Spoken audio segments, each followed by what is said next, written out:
Gamerjoba Booktube. Today we are going to visit the Republic of Georgia, a Caucasian republic that is in the Caucasus Mountains, between the Black and the Caspian Sea in, extreme Eastern Europe or Central Asia, I guess. Not sure what to call that area of the world. It's very in between. Very ancient, one of the world's first Christian nations, named for St. George, although that's not its name for itself.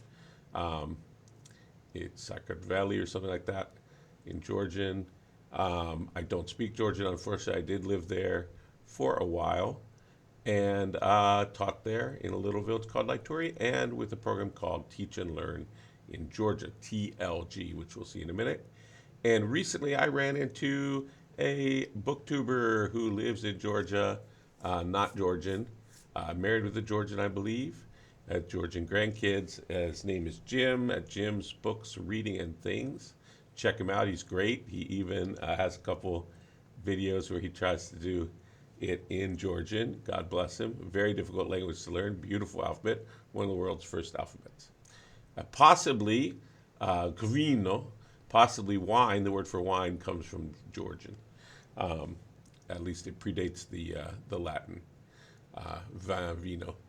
Okay, so a few things I need to tell you. What do I need to tell you before I read you this review? This is a review I wrote a while back when I lived there about a book called Dagny, A Love Feast by ZURAB KARUMIDZE. A lot of those z endings are Georgian. Let's see, other famous Georgians include Stalin, unfortunately. So I was a volunteer teacher with a program called Teach and Learn in Georgia, TLG. You'll notice that in there as well. A lot of the language in here are the allusions, that are made by the authors. So things such as Leo memes. Almost all of them, except one, maybe I think one word I could still explain to you today if I needed to. So I'll do my best to show what's in quotes and what's being, and hopefully it'll be somewhat obvious what is being paraphrased as well. There's going to be a strong statement towards the end that's in quotes. I want to insist on that. The part where it goes, these drinking, screwing, weak, nervous piglet men. Yeah, that's not me. That comes from the book. Georgi, you might not know, he wrote Meetings with Remarkable Men. He was like a mystic. This book is described as mystic and erotic, usually by reviewers. Other people mentioned in here, there are too many to go into. Walt Benjamin, he's a literary critic. Stalin mentioned Rustaveli, yes.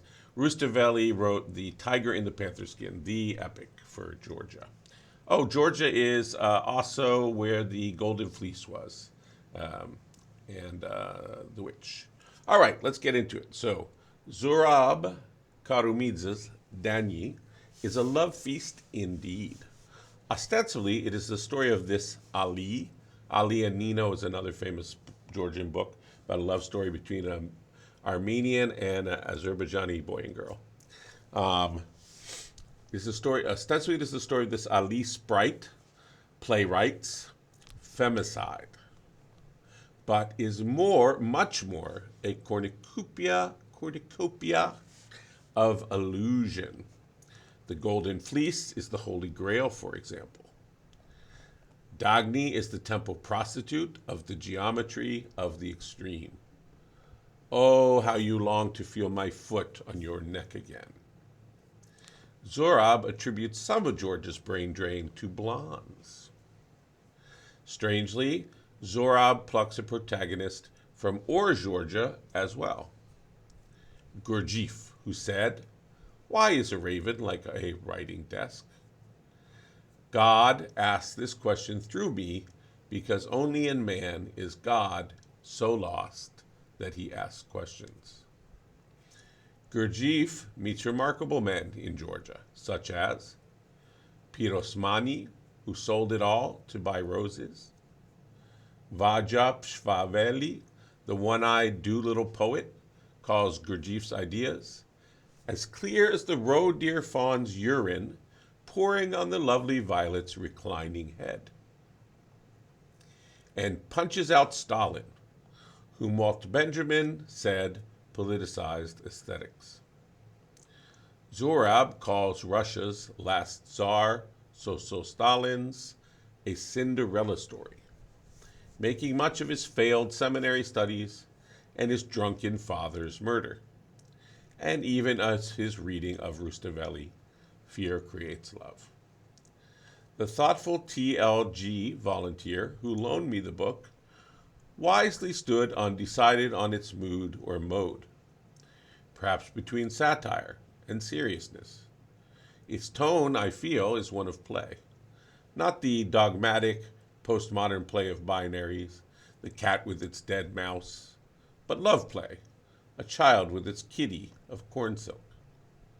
The language is Japhetic, a drunken panthers, at war with the radiocentric Leo memes like the Knights Templar. It is also alchemical. You're not a stick of celery to be able to come into this world twice, are you? Word suggests sex, both from the root chu, T-Q-U. Don't know how to pronounce that in Georgian. Strindberg suggests Oshima, etc., etc.